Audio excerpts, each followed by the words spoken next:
Look at these two lines. Your brain reports the bottom line is longer, but drop a ruler on screen and the truth is obvious. Both are mathematically identical. Yet when we take the proof away, your brain stubbornly refuses to see them as equal.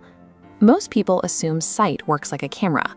Light enters, the brain records it exactly, and you experience an unedited version of the world. In reality, your eyes only gather fragments. They pick up isolated patterns of light, edges, and motion, which are often incomplete.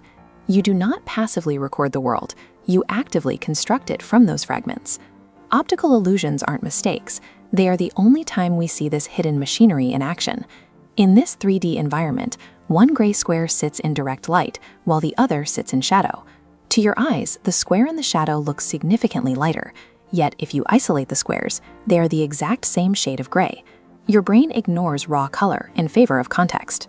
It assumes shadows change how surfaces look and adjusts your perception so objects feel consistent under different lighting.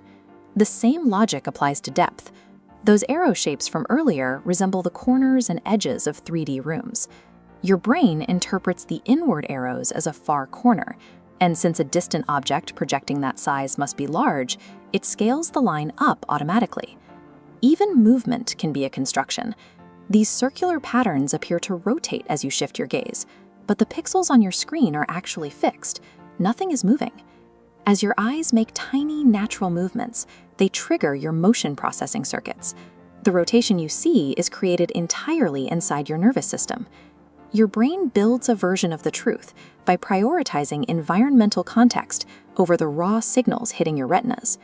In predictive processing, your brain forecasts what it expects to see before sensory data arrives. Incoming data is compared against this forecast, automatically filling gaps. It only forces an update if the difference is too large to ignore. Without this constant guesswork, every moment would feel chaotic. You would be forced to analyze every single detail from scratch. This system allows you to read sentences with scrambled letters, or hear a clear voice in a noisy, crowded room. This efficiency leads to pareidolia, the habit of seeing faces in electrical sockets, clouds, or the front of a car. Because missing a threat or a social cue was historically dangerous, your brain evolved a hypersensitive detection system for faces. Your brain would rather produce a false face than miss a real one. These glitches are shortcuts, designed for biological speed and survival. If you have ever assumed a friend was angry when they were actually just tired, you have experienced an emotional illusion. Your brain made a prediction that overrode the facts. This same machinery builds your memories and your sense of meaning. Memory does not work like a secure video recording.